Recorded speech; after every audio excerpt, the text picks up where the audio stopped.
الشيطان الرجيم بسم الله الرحمن الرحيم لا أعبد ما تعبدون ولا أنتم عابدون ما أعبد ولا أنا عابد ما عبدتم ولا أنتم عابدون ما أعبد لكم دينكم ولي دين صدق الله العظيم.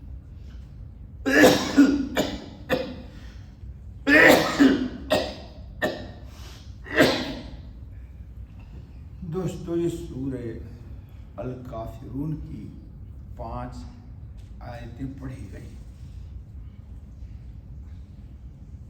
2 روز سے آپ کے سامنے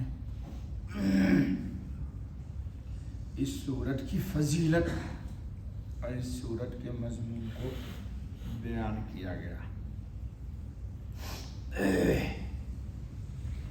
اللہ رب العزت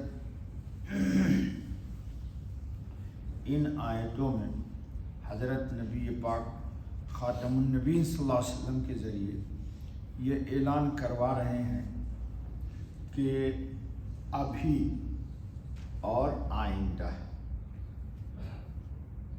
ابھی بھی میں غیر اللہ کی پرستش نہیں کر سکتا اور نہ آئندہ ہم سے غیر اللہ کے پرستش کی امید کی جا سکتی ہے. کیوں کہ اسلامی عقیدے میں اللہ کا کوئی شریک نہیں اور ہر وہ چیز جو دنیا میں ظاہری آنکھ سے دیکھی جاتی ہے یا انسانی ہاتھوں سے بنائی جاتی ہیں وہ انسان کا معبود نہیں ہو سکتی. ٹھیک ہے دوستو، اللہ خالق ہے، اب پوری دنیا مخلوق ہے. مخلوق خالق کے مقام پہ نہیں آ سکتی. دوسری ایک بات قرآن کریم نے کہا کہ معبود کون ہوگا، تو آپ ہمیشہ پڑھتے ہیں ماشاءاللہ اور ضرور پڑھا کیجئے آیت الکرسی ہر نماز کے بعد ایک دفعہ.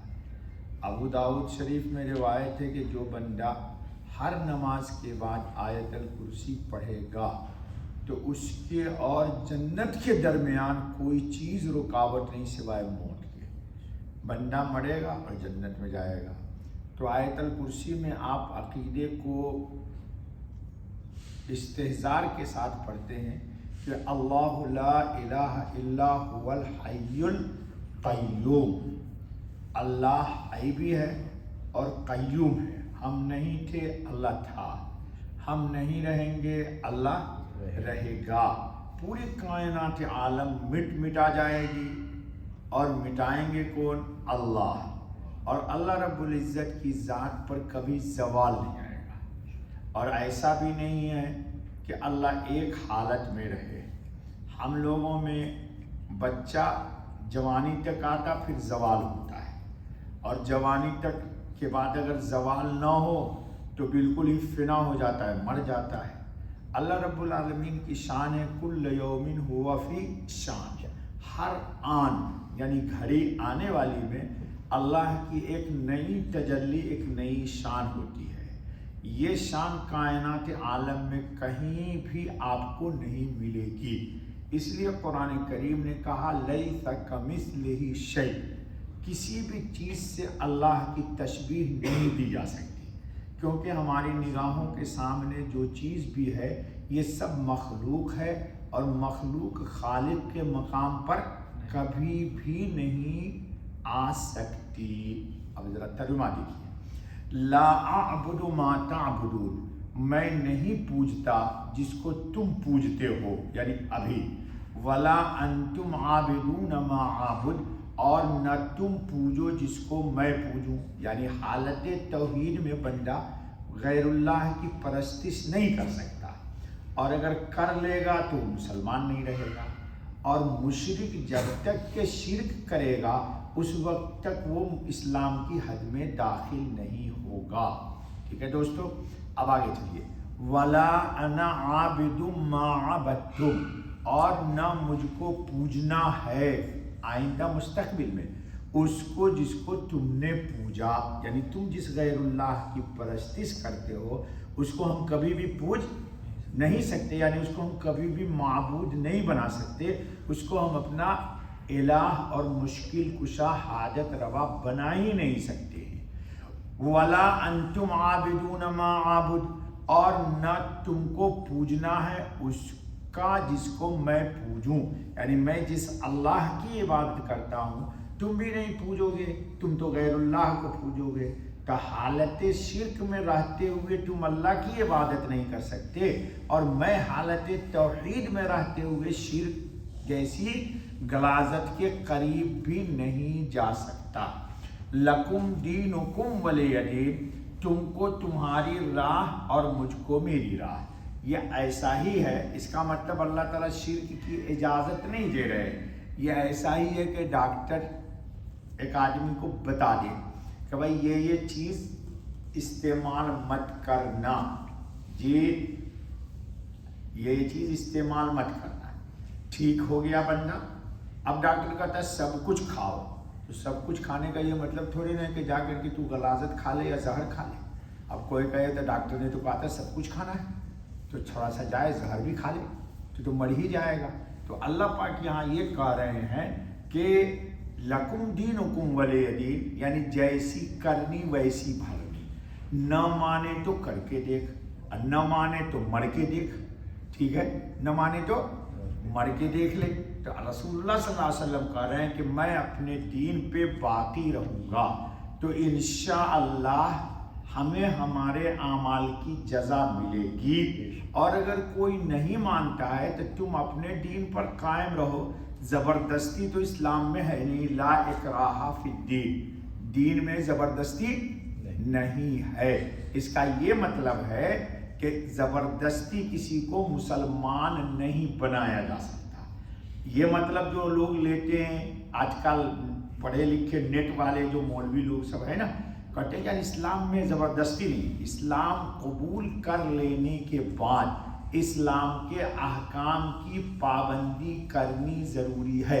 وہ اس آیت میں مراد نہیں ہے۔ آیت کی مراد یہ ہے کہ شروع میں ایک شخص غیر مسلم ہے تو بالجبر اس کو مسلمان نہیں بنایا جا سکتا۔ یہ یاد رکھ لیجئے گا، آج کل نئے پڑھے لکھے لوگ اس کی تفسیر ہی الگ کر دیتے ہیں، کہتے بھائی لکم دینکم ولی دین۔ اب سنو ایک آپ کے کام کی چیز، سفر کا وظیفہ۔ یہ جتنے دوست بیٹھے ہو میرے سامنے، میں خود بھی سفر میں ہوں۔ سفر سے مراد ہم اپنے گھر بار کو چھوڑ کے باہر روزی روٹی کے لیے۔ سنیے روایت حضرت جبیر رضی اللہ تعالیٰ عنہ کی روایت ہے کہ رسول اللہ خاتم النبی صلی اللہ علیہ وسلم نے ارشاد فرمایا، جبیر کیا تجھے یہ بات پسند ہے کہ جب تو سفر میں ہو تو تیری پوزیشن ساتھیوں سے اعلیٰ ہو اور تیرے پاس روزی روٹی خوب وافر مقدار میں ملے؟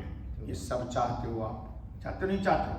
بلکہ لوگ آتے ہیں میرے پاس، مفتی صاحب اچھا ایک عجیب بات ہے، پریشانی میں لوگ میرے پاس آتے ہیں، خوشی میں کوئی نہیں آیا کہ مولوی صاحب میں ملینئر ہوں، میرے پاس 100 200 500 روپے 1000 روپے ذرا اللہ کے راستے میں کہیں لگا دیجیے۔ جب مشکل میں گھرتے ہیں تو کہتے مولوی صاحب کوئی وظیفہ بتائیے۔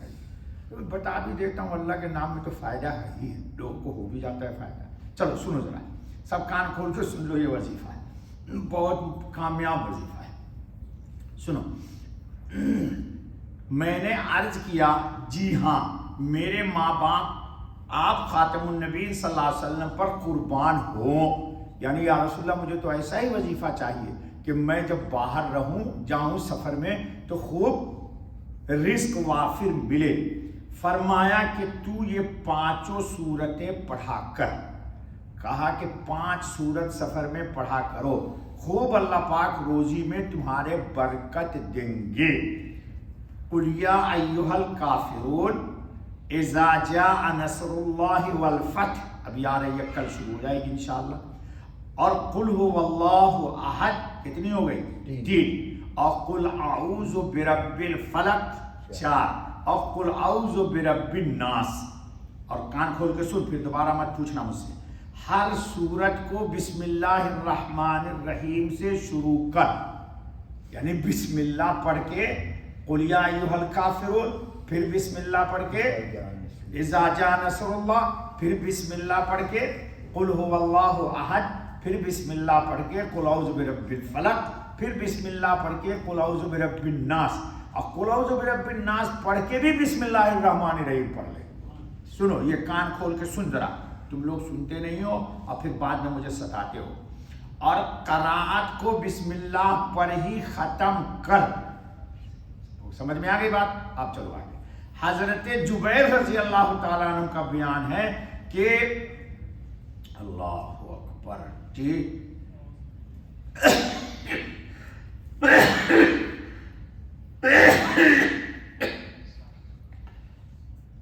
تو میں جب سفر کو جاتا تھا تو سفر میں میری پوزیشن بڑی فرسودہ ہو جاتی تھی اور زاد راہ بہت کم تھا پہلے، لیکن جب سے میں نے رسول اللہ صلی اللہ علیہ وسلم نے مجھے ان صورتوں کی تعلیم دی اور میں نے ان کو پڑھا، سفر میں میری پوزیشن اور حیثیت سب سے اعلیٰ ہونے لگی، خوب مال آنے لگا۔ تم کہو وار نبی میرے صلی اللہ علیہ وسلم، ویسے تو نبی سے محبت نہیں ہے، مال کے لیے بڑی محبت ہے نا، بس سب خوش ہو رہے مسکرا رہے، اور زاد راہ سب سے زیادہ ہونے لگا۔ یہ نبی اکرم صلی اللہ علیہ وسلم کا بتایا ہوا نسخہ کیمیا، اور سب سے واپسی تک میری یہی حالت رہتی تھی۔ جب سفر میں روزی روٹی کمانے نکلتے تھے تو میری پوزیشن مالی سب سے ویری اسٹرانگ رہتی تھی، یہاں تک کہ میں گھر آ جاتا تھا۔ اللہ تعالی ہم سب کو ایمان بھی عطا فرمائے اور اعمال صالحہ کی توفیق بھی عطا فرمائے، اور یقین کے ساتھ ان صورتوں کو جب بھی تنگی آئے نا تو مجھے مت دیکھنا، اپنے نبی کی بات پر اعتماد کرنا، یقین کرنا، بھروسہ کرنا، شک شبہ یہ نہیں کہ 2 دن پڑھو یار مفتی صاحب نے بتایا تھا تو وہ حضور کا نسخہ، یار ابھی تک کوئی فائدہ نہیں ہوا ہے۔ یہ بتاؤ کہ ایک آدمی کو 120 سال تک اس کی بیوی کو بچہ نہ ہو، میرے سوال کا جواب دو، دیکھو میں بہت ٹیڑھا مولوی ہوں، اور اس کی بیوی کو امید ہو جائے تو کیا کہے گا وائف سے؟ Please I am very very, کیا بولیں گے جلدی کو؟ ارے جلدی کی انگریزی بولنا، آئی